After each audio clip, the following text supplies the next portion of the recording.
fact.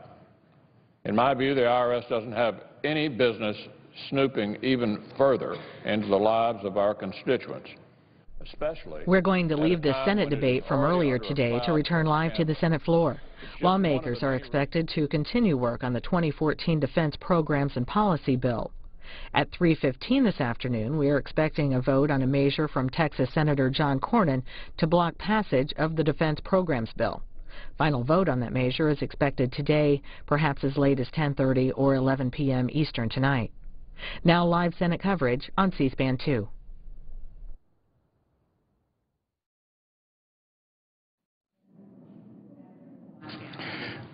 Madam President, last week I had the opportunity to see Charles Dickens' classic A Christmas Carol.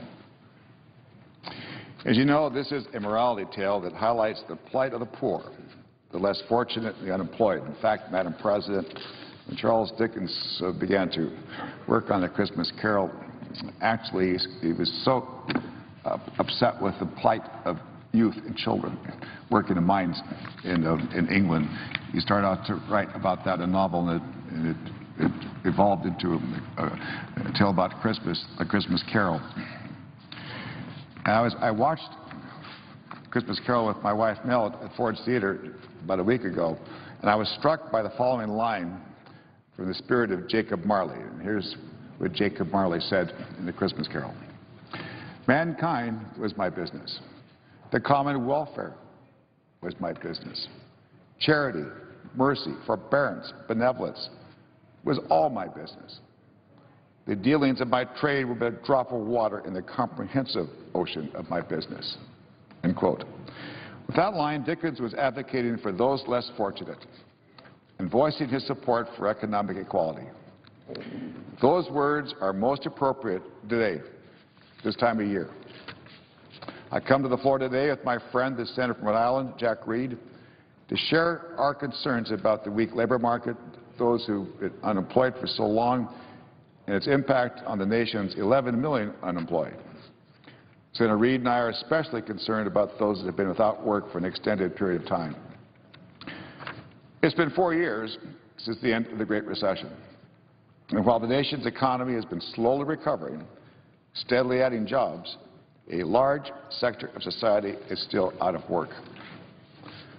Of the nation's 11 million unemployed, a little over 4 million of our friends and neighbors are considered long-term unemployed. That means they have been without work for 6 months or more.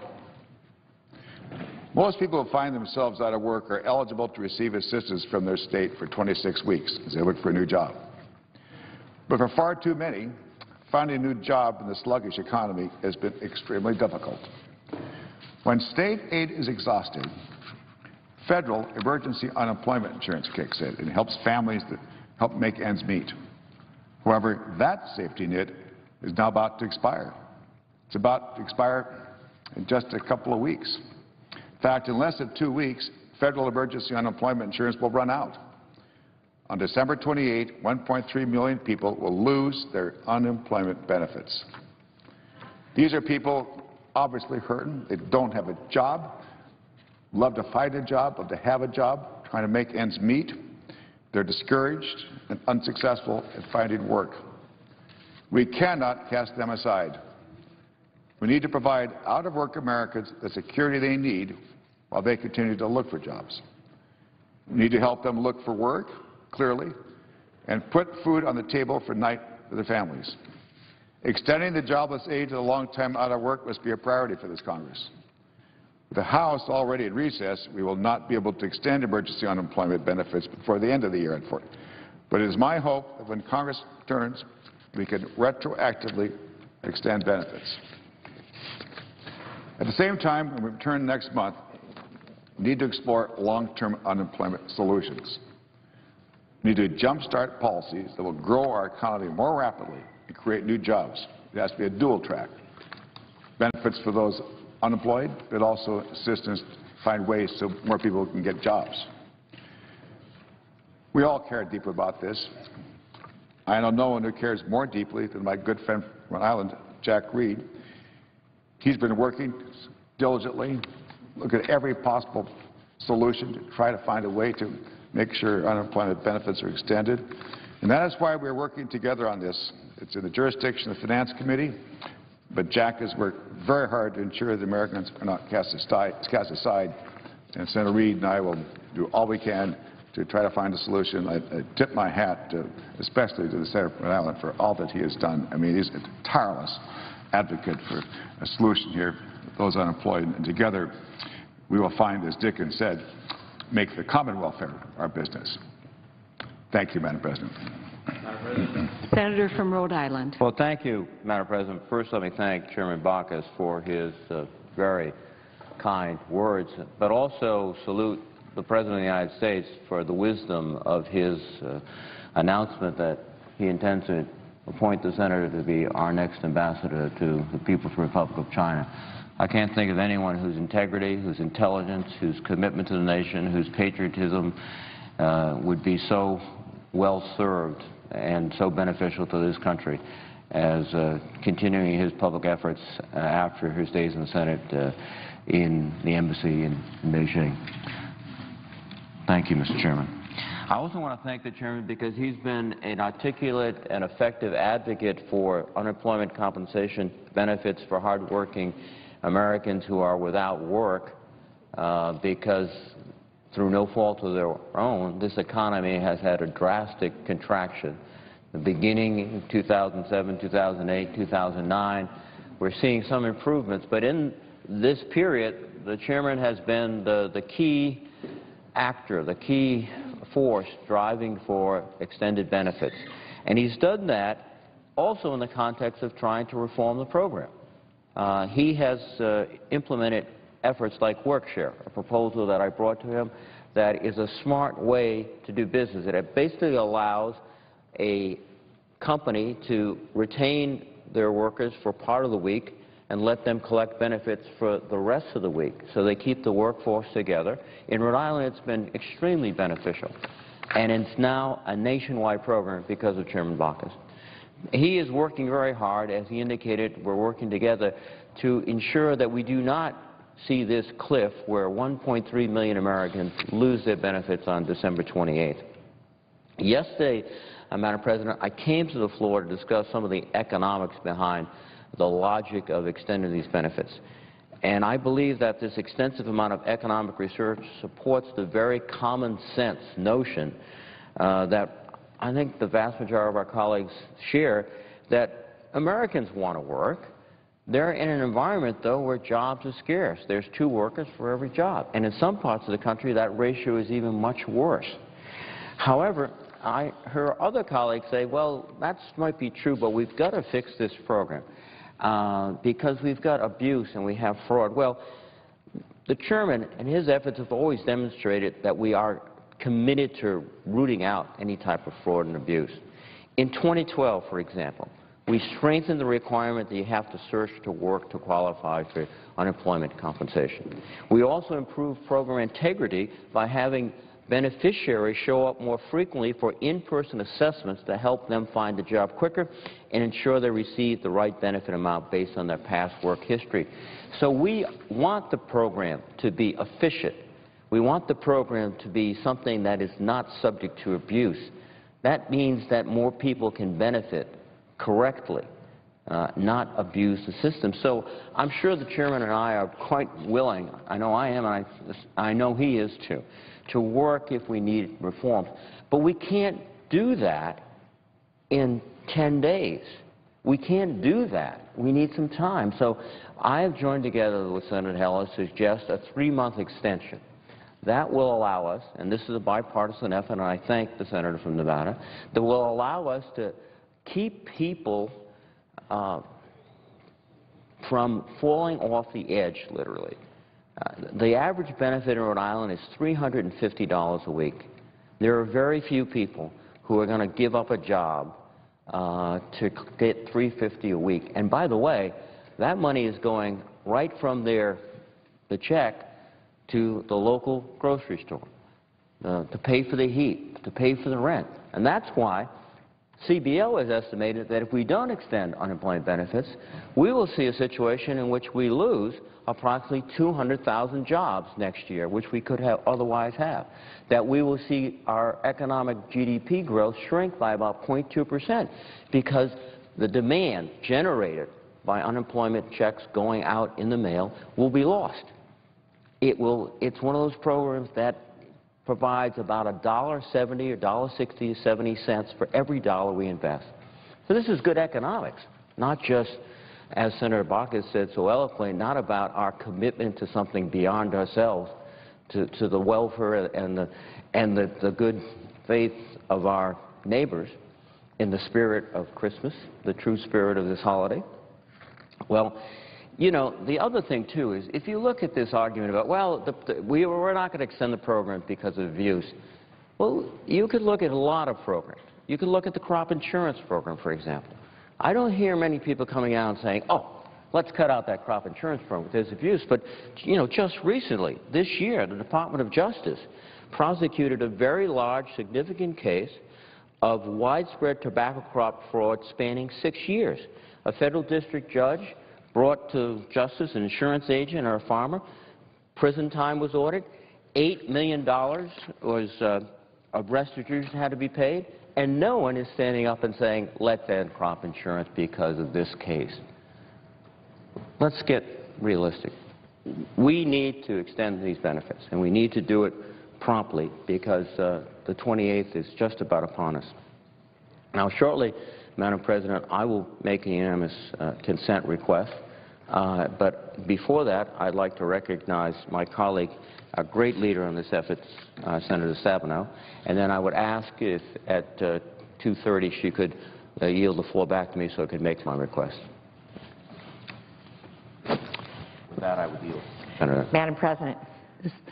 The Senator from Michigan. Thank you, Madam President. First, a thank you to Senator Reid, who has been such a champion on this issue, and I've been proud to partner with him on behalf of over 1 million people who are trying to find work and will lose their unemployment 3 days after Christmas on December 28th.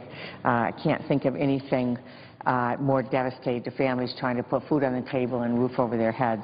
I also want to thank Senator Baucus for his leadership on this and congratulate him on his new opportunity for the future.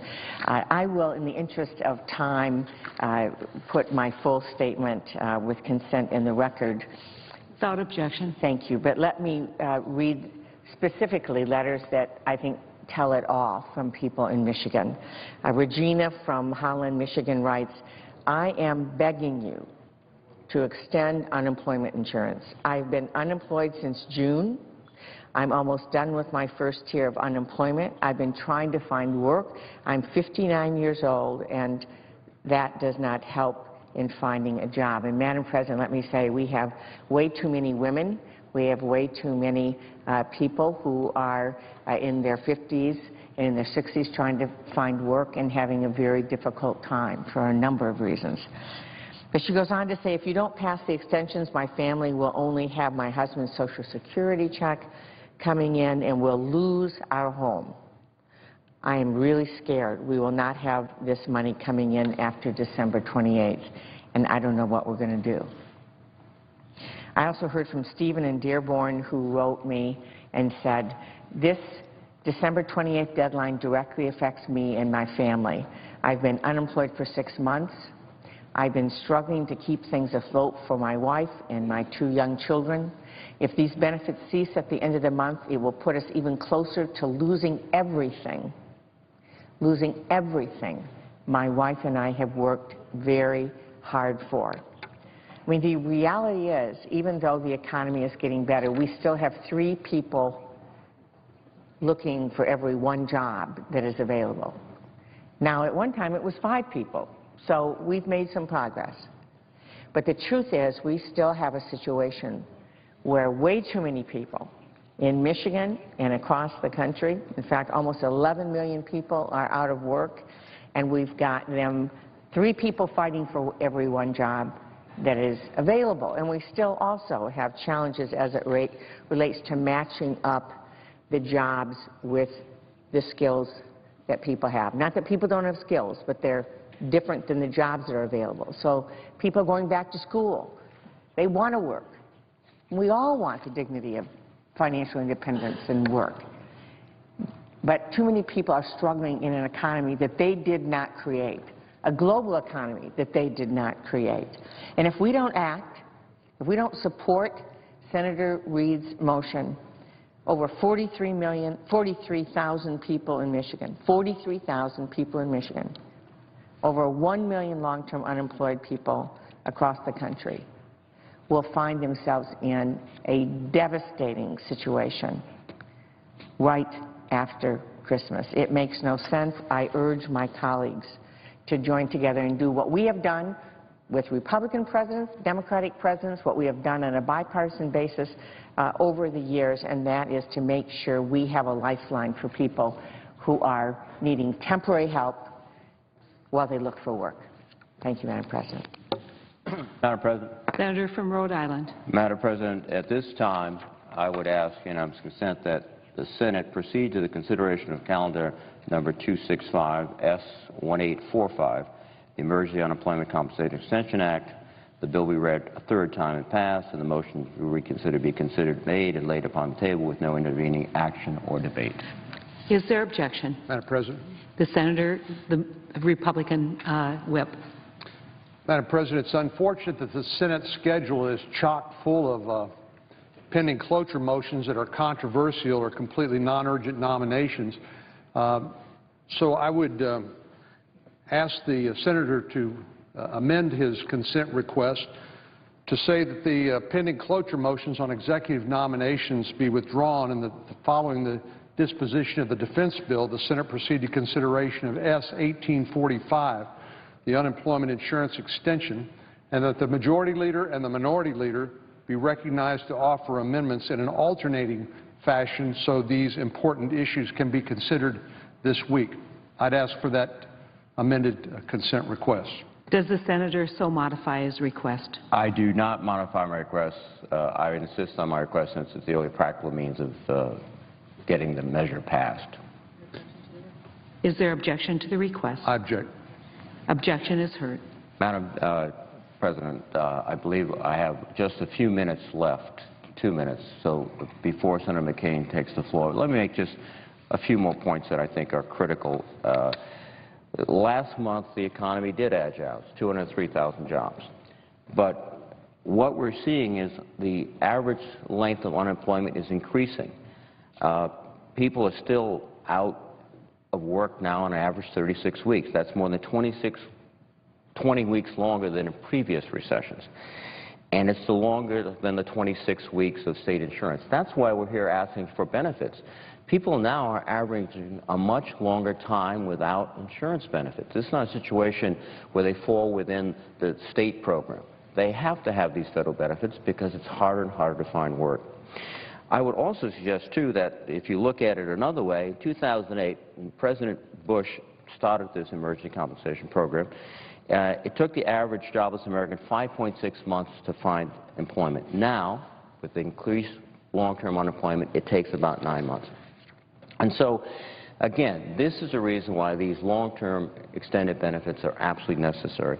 And I would hope that our colleagues would join myself and Senator Heller and Chairman Baucus and Senator Stavlin and others and continue to move aggressively forward and see if we can, in fact, extend the benefits so that many Americans can continue to have some substance and some subsistence as they sought and continue to look for work. With that, Madam President, I would yield the floor.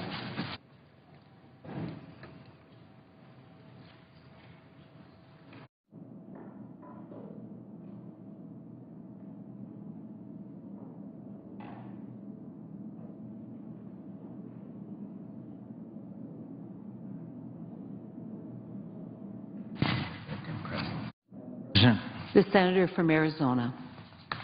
Madam President, I just watched again what's going here on the floor of the Senate. Again, there's unanimous consent request to pass a major piece of legislation without an amendment, without debate, without the ability of those on this side of the aisle to even have an amendment considered so that, and voted on, which again, completely shutting out this side of the aisle from the ability in any way to affect legislation. So now I'm sure those on the other side of the aisle are going to go out and say, oh, the Republicans, look at them, they won't even agree to extension of unemployment insurance. Won't you let us have an amendment? Won't you let us at least have debate and vote on an amendment? There's some of us that think that this program can be improved to help those who are unemployed. But no, the way the Senate runs today is that it's either take it or leave it. And I'll tell the chair and I'll tell my colleagues on the other side of the aisle, we're getting sick and tired of it. We're getting sick and tired of the dictatorial way that the United States Senate is being run. Senator from South Carolina and I are about to be on the floor to talk about, among other things, the National Defense Authorization Act, the bill that has to do with this nation's defense. And are we going to be able to have a single amendment? No. The bill has been out of the Senate Armed Services Committee since May, and so we're going to not address the issue of sexual assaults, protect individual rights in light of revelations and NSA data collection.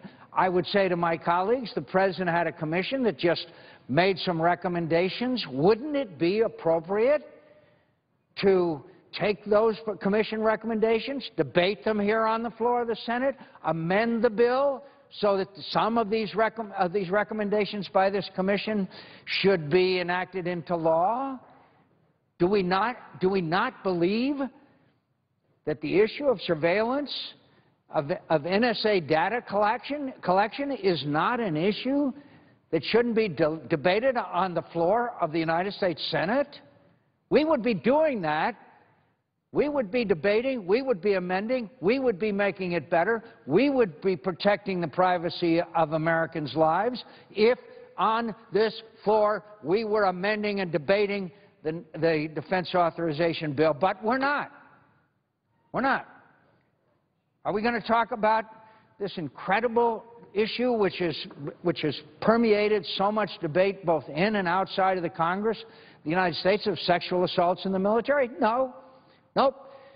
We're not going to allow an amendment on the other side of the aisle by the senator from New York who has made it her major legislative effort. We're not going to hear from this side of the aisle where the senator from Missouri has made it her major issue. No, we're not going to debate it. We're not going to amend it. What about the issue of detainees? The senator from South Carolina and I are not in complete agreement. I had looked forward to a debate with him about how we dispose of the situation of detainees, each one of whom are costing $1.5 million per year for their incarceration. But no, we're not going to do any of that today or tomorrow or next week or next month or maybe even next year if the majority leader of the Senate continues to run the Senate in such a way that we can't even have debate and discussion. And I will tell my colleagues on the other side of the aisle, this is bad for the United States Senate, but it's worse for the American people. We have an obligation to the American people to debate issues, to vote on them, to pass legislation that we think is best outcome. There would be votes I would lose, there would be votes I would win, but we're not going to have any votes. And the galling thing about it is that the defense bill passed through the Senate Armed Services Committee in May. So we went to June, July, August, September, October, November, and here we are finally maybe going out for the year, and we're going to have an up or down vote. An up or down vote on the Defense Authorization Bill. That is shameful. That is a perversion of everything that the United States Senate was designed for by our founding fathers, and there's no doubt about it. So I came to the floor with my friend from South Carolina to talk about Iran sanctions, but have no doubt, I tell my colleagues on the other side of the aisle, you are doing a great disservice to the American people, to the men and women who are serving this nation by not even fully debating and amending and voting on those amendments on this bill. You are doing a disservice to the men and women who are serving this nation. So you should not be proud of this process that we are going through. Sometime today or tomorrow, depending on how many hours go by, we'll have a vote. And I will vote to pass the bill. I will vote that way because I can't do this to the American people, to the men and women who are serving. There's too many provisions in it. It addresses bonuses, special duty, incentive pay, military construction, security, all kinds of issues that are obtained in this bill. So we can't turn it down, but we can't make it a bill that the American people should be proud. In fact, we should be embarrassed at the process that we are engaged in. And frankly, I know that the American people are not too interested or aware of the arcane promises of the United States Senate. But steps were taken early, not that long ago, that has changed the entire United States Senate, and it has changed it for the worse. And I can assure my colleagues on the other side of the aisle that it will be very difficult, very, very difficult for us to work with our colleagues on the other side of the aisle on almost any issue when we are being deprived of the fundamental rights of a United States Senator, and that is the right to propose an amendment, a debate, and have a vote if that United States Senator wishes it. No longer are 45 members on this side of the aisle allowed what should be our right, not a privilege, our right to amend this legislation in order to make it better and make it a better and more effective way to defend this nation. I've been around this body for a long time. This may be one of the lowest points I have seen, particularly in light of the fact that the Defense Authorization Bill for 51 years has been brought to the floor of the Senate. It's been debated. It's been amended, sometimes for as long as 3 weeks. And now what are we going to do? Sometime tonight or tomorrow, some hour, we're going to have the privilege of voting aye or nay on a bill that is vital to our nation's security. Disgraceful.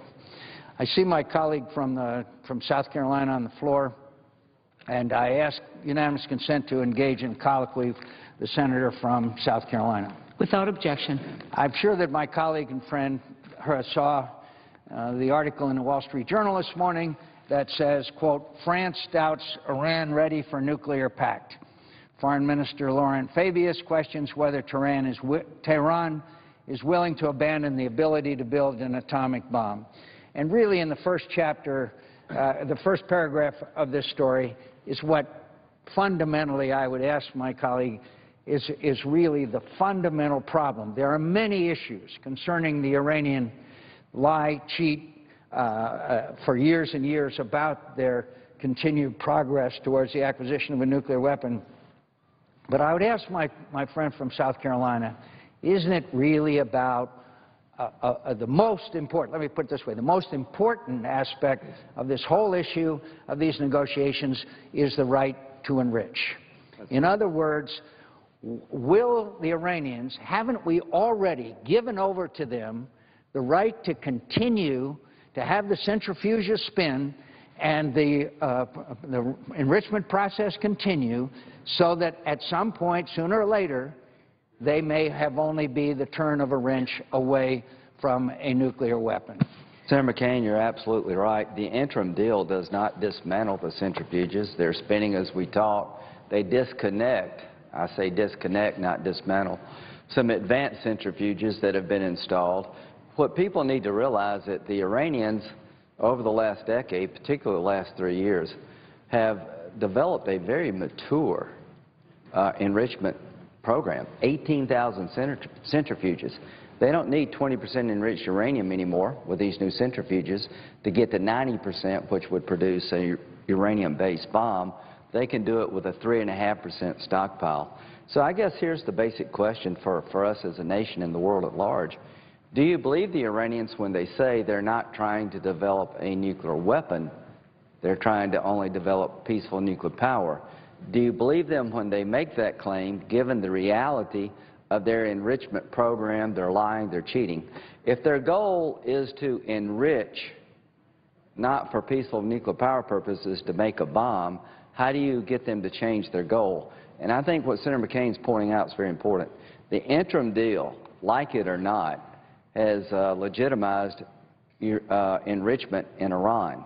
How do you go from not dismantling the plutonium reactor to complete dismantlement, shutting down and dismantling the centrifuges, and turning over the stockpile to the international community after the interim deal? How do you go from there to the end game? We're so far away from an acceptable outcome. So I just hope that people understand what the French are saying.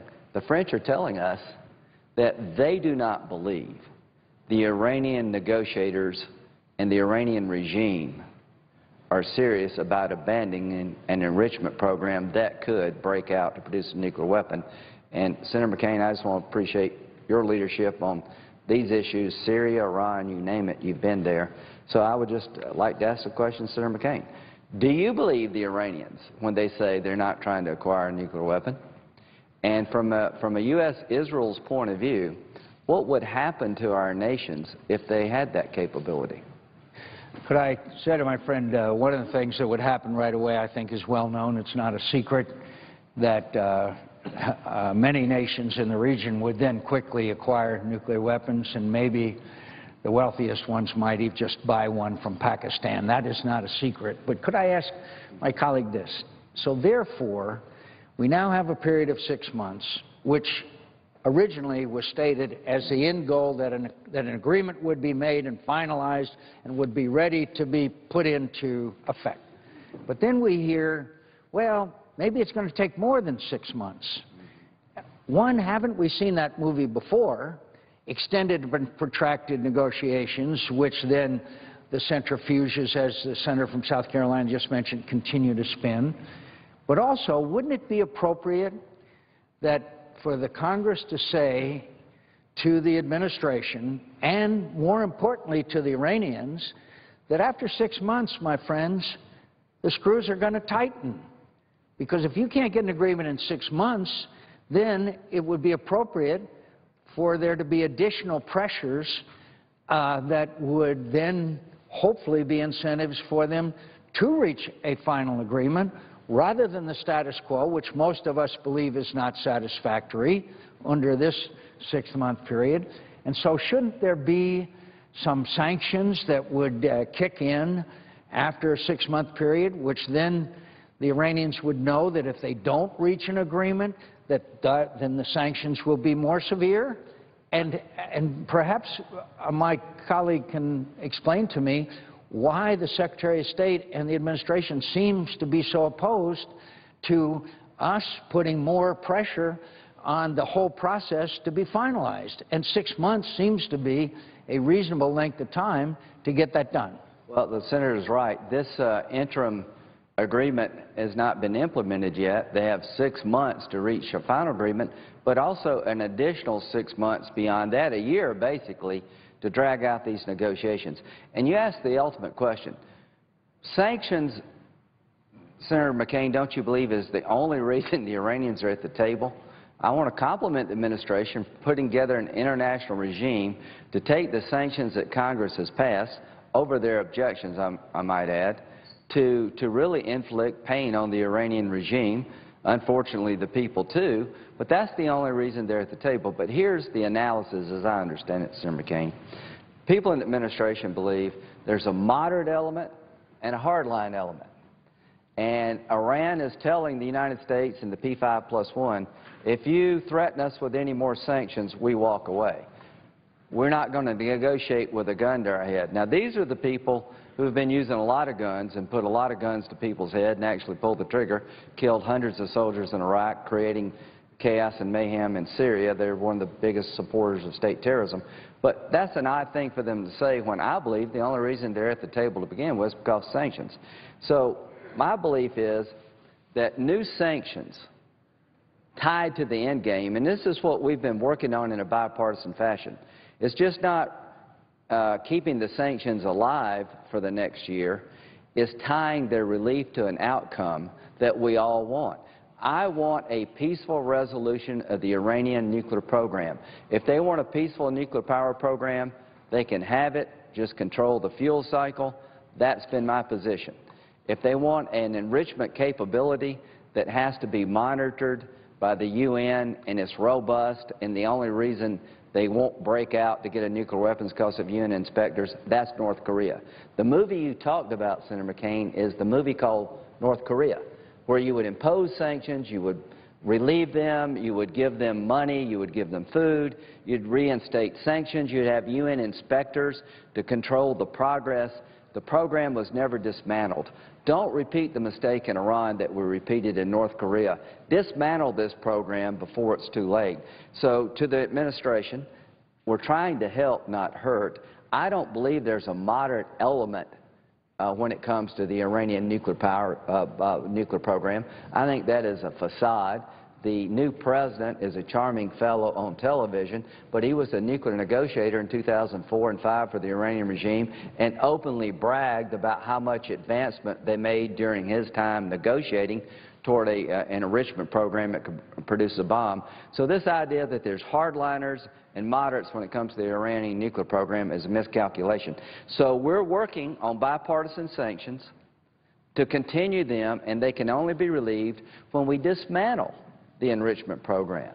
When we dismantle the plutonium reactor, heavy water reactors, got nothing to do with producing nuclear power for peaceful purposes, and removing the stockpile like the UN has recommended. The UN resolutions are in force today, are on the books today. This agreement is to the left of the UN. So the reason we're pushing sanctions in a bipartisan fashion is we want to avoid a conflict. The Iranian nuclear program, Senator McCain, has to be stopped one way or the other through diplomacy and sanctions or then force, unless that's the options. I cannot imagine a world with ayatollahs with nukes. It would create a nuclear arms race. You just got back from Saudi Arabia. Sunni Arab nations will want their own nuclear weapon, and you're on the road to Armageddon. Israel, my God, how could they sit on the sideline and watch a nuclear weapon be produced by people who threaten every day to wipe them off the map? So we're hoping we can produce sanctions that would enable and enhance the administration's opportunity to get a peaceful resolution. Sanctions and diplomacy end the program in a peaceful way. This is our last chance. If we get this wrong, history will judge us poorly. They are trying to get a nuclear weapon. They're hell-bent, and the only thing will stop them is pressure. And, Senator McCain, I just want to ask you a question. Why are Japan banks and other business entities rushing to do business with Iran when the interim deal relieves some sanctions? Do you believe that the international community is of the mindset that the sanctions are breaking down? They're trying to jump ahead of each other to do business with Iran, and if Congress passed a new round of sanctions, it would stop that breakout. Do you think that makes sense? Well, I think that it might. I just think that this whole perception of the United States around the world and our weakness, whether it be manifested in the Middle East with recent, I'm sure that my friend from South Carolina saw the comments of the former high-ranking member of the Saudi government. The Japanese are now starting to go their own way because of they believe American pivot is not reality. There are manifestations of this perception of American weakness all over the world. So I'm not sure they believe that we are serious here or most any place else. But I think the senator from South Carolina raises an excellent point.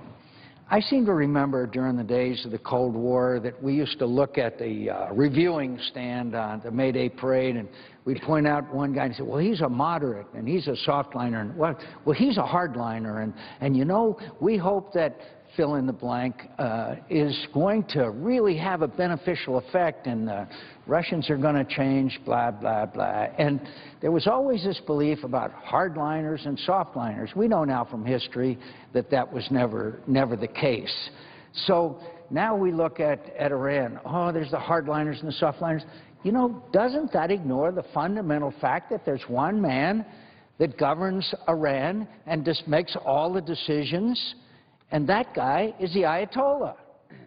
And now that Ahmadinejad was a hardliner and now Rouhani is the soft, by the way, as Senator from South Carolina mentioned, bragged about how he deceived the Americans when he was the negotiators and the other countries when he was the negotiator for Iran. Now he's the moderate. Now he's the good guy. So all this is just is froth. But I guess the other point that I think that really needs to be made here that we forget, in Syria and in Iran, this administration, this president, and this Secretary of State look at these countries as an arms control issue. They look at Syria as an arms control issue, while from helicopters they're dropping bombs that are killing and massacring women and children, while they are committing the most atrocious acts. On the one hand, the Secretary of State and his friend Sergei Lavrov are removing chemical weapons from Syria, while plane loads of weapons from Russia fly into Damascus and they kill people. And I'm not sure whether a mother in Syria can discriminate whether that child was killed by a chemical weapon or by a conventional weapon. So here we have the Iranians committing acts of terror all over the world, funding the sending the Iranian Revolutionary Guard into Syria, training Bashar Assad's troops in Iran and sending them back, sending in supply after supply of weapons to kill Syrians, plots to kill even the Saudi ambassador here in Washington, D.C., Yemen, they have tried to smuggle in a whole boatload full of weapons from Iran. The list goes on of their Persian ambitions throughout the Arab world and the world. But by golly, we trust them to sit down and negotiate with us seriously on the issue of nuclear weapons. This is the most narrow view of Iran than has ever happened in history. So I don't see how you can judge Iranian seriousness about really wanting to rein in and eliminate their progress towards nuclear weapon without considering their behavior throughout the world, particularly in the Middle East, which is one of aggression, terror, and outright murder of people and destabilizing the entire region to the Iranian advantage. Well, Senator McCain, I think the point that you're making is dead on. Isn't it true, Senator McCain, that our government has designated the Iranian regime, their government, as one of the largest state sponsors of terrorism in the world? We've done, is that correct? True. Now here's the question. It's a good question. If you gave them if they had a nuclear weapon, are they likely to end such activity, or would they be more effective in expanding it? Could I just interrupt, my friend? Well, I forgot one aspect of Iranian behavior that is the most egregious. Their sponsorship of Hezbollah. There's 5,000 Hezbollah from Lebanon, sponsored by Iran, that are killing Syrians as we speak at the bidding of the Ayatollah and maybe Rouhani, who's supposed to be a moderate. You know, I think what you've just described, the litany of chaos and mayhem spread by the Iranian regime that you knew probably better than anyone because you spend so much time there, it is Hezbollah, but also Hamas.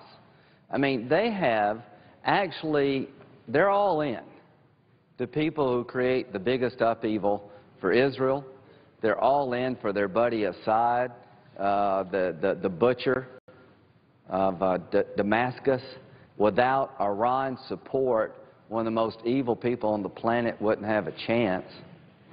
Don't you believe, Senator McCain, we're in a proxy war between us and the Iranians in Syria, and that if we don't, and our actions toward we're going to use force, we're not going to use force, Assad is winning, that our policies towards Syria are affecting the regime's belief about what we may do about their nuclear program.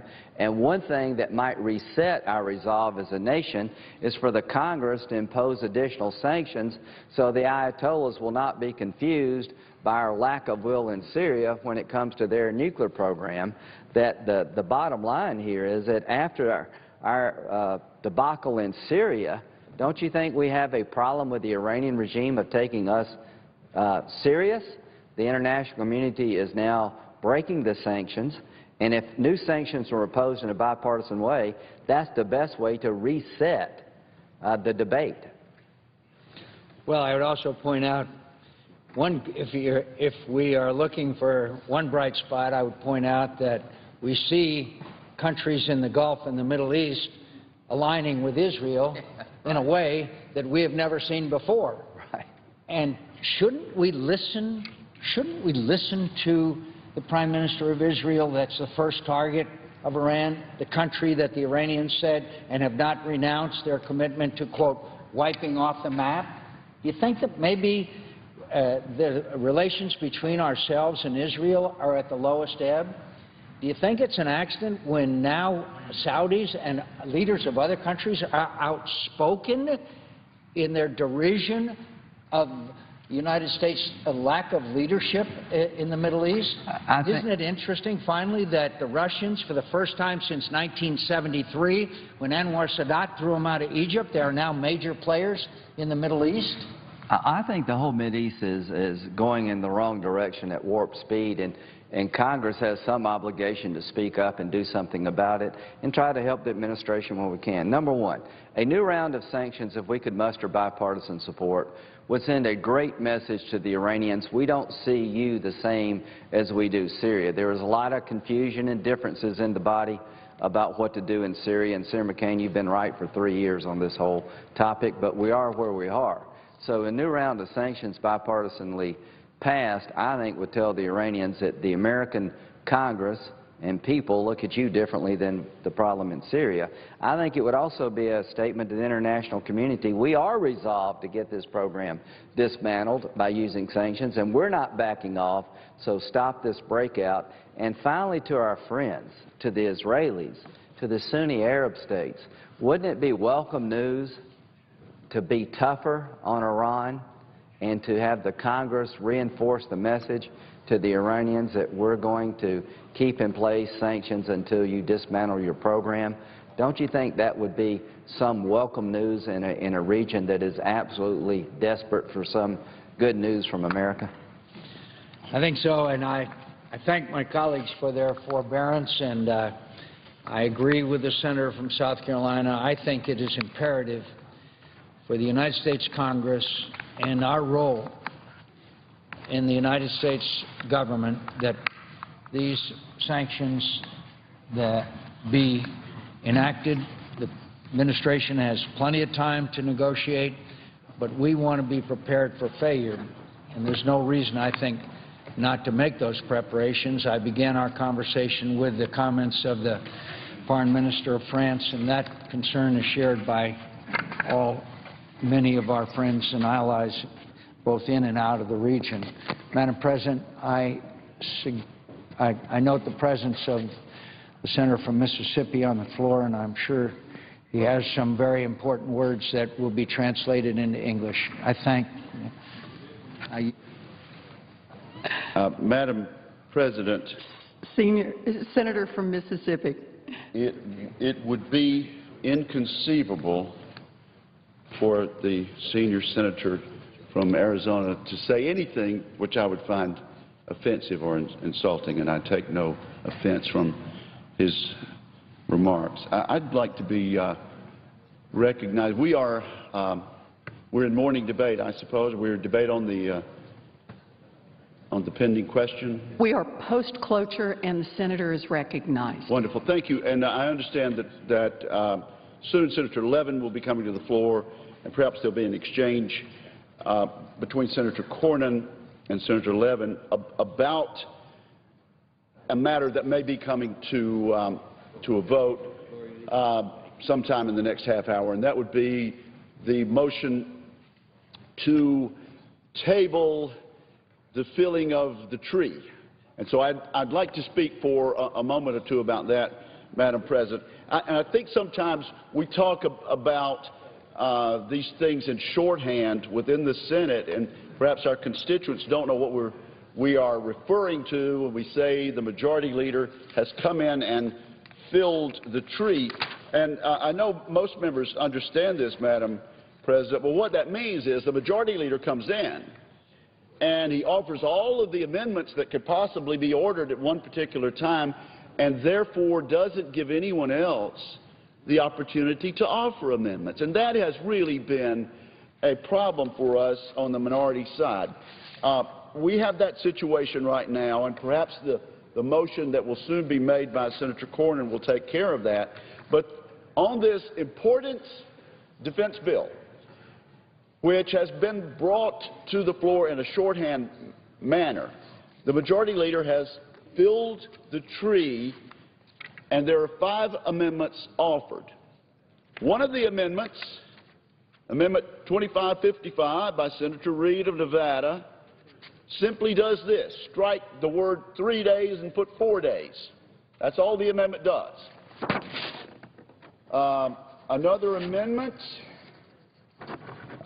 strike the word 4 days and insert 5 days. That's all the amendment does. There's another amendment that says the act shall be effective 3 days after enactment. And there's another amendment that helps fill the tree, change the word request to requested. In other words, not substantive amendments, Madam President, but amendments designed to simply fill up the parliamentary tree and prohibit members on our side or other members from offering a substantive motion that might affect the defense policy of the United States of America. I would simply point this out and reiterate what Senator Cornyn said earlier today. Since becoming majority leader, our current majority leader, Senator Reid of Nevada, has filled the tree 79 times. In other words, offered all the amendments, prohibiting us from even getting a vote, getting a debate on an idea that we might have. By contrast, his 6 predecessors combined filled the tree only 49 times. In other words, 79 times by this majority leader, 40 times by the other Democrat and Republican majority leaders. Senate Majority Leader Bill Fritz filled the tree 15 times during his 4 years. Democratic leader Tom Daschle filled the tree only once during his year and a half. Trent Lott was majority leader. He did it 11 times in 5 years. George Mitchell from Maine, a very distinguished majority leader, filled the tree 3 times in 6 years. And Bob Dole, when he was majority leader, filled the tree 7 times in 3.5 years. The point I'm making, and then I'll sit down, is that this majority leader, in an unprecedented manner, has filled the tree over and over and over again. Why?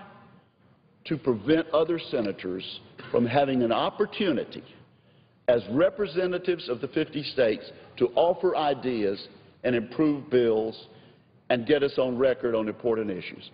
I hope that we can have a parliamentary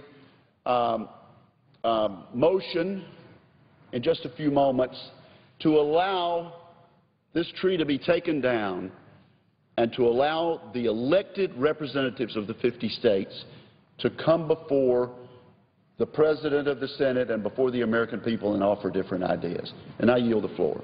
Madam President. Senator from Texas. Madam President, in a moment I will offer an amendment, and I know the distinguished chairman of the Armed Services Committee is here, but I want to lay 5 minutes of groundwork. The majority leader was down here earlier today talking about all the, quote, necessary votes that we have to hold before everyone leaves town for the holidays. And of course, he was talking about a series of votes on nominees that he himself has set up, since he is in essence, the traffic cop for the Senate, and he gets to set the agenda unilaterally. But we know that while the majority leader has set up this series of votes on nominations, none of which are urgent and couldn't be done in January, all of which are controversial, the majority leader is refusing to allow any vote on restoring pension benefits to the men and women of the United States Armed Services. As we've talked about repeatedly over the last couple of days, the recent budget deal cuts their pension benefits by some $6 billion over 10 years. And we've learned that this agreement slashes the pension benefits of some of our wounded warriors, people who are medically retired. Senator Murray, the senator from Washington, the distinguished chairman of the Senate Budget Committee, has called this a technical error. A technical error. And she says it needs to be fixed, but we'll do this next year. Merry Christmas to our wounded warriors whose pensions are, by virtue of the legislation that passed yesterday, have now been cut. And you know what makes matters worse is they've been discriminated against. No other federal employees' pension benefits were cut, only those uniformed military members' pensions. So she calls it a technical error. I call it a mistake that needs to be fixed. Not next month, not next year, but right now, today. So why is it that the majority leader won't let us fix this right now? Why is it that he is blocking a vote on the relevant amendment? Why does he want to keep our veterans and our active duty military, including our wounded warriors, in limbo during the Christmas holidays? Does he have a good reason for it?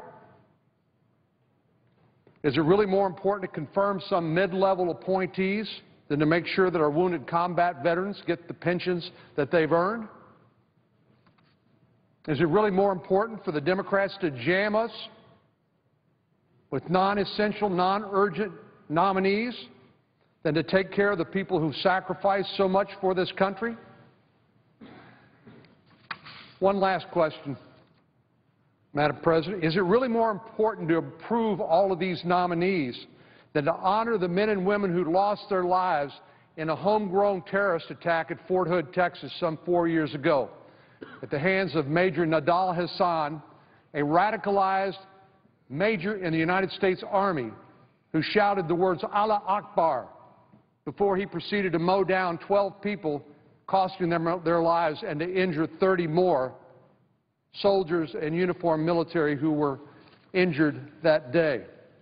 Well, the majority leader seems to think this group of non-urgent and controversial mid-level nominees that we have to get this done. That's why he's jamming this through and refusing to allow us to amend this legislation with a fix to the military pension issue or to allow us to honor the victims at Fort Hood with the recognition and the benefits that they so richly deserve. Unfortunately, like so much around here lately, it's all politics all the time, even if that means slighting our wounded warriors and refusing to honor 13 brave Americans who were killed by a terrorist attack at a U.S. Army base. So, Madam President, I would ask unanimous consent to set aside the pending motion so that I may offer a motion to concur with Amendment 2602, which is filed at the desk. Is there objection? Objection is heard.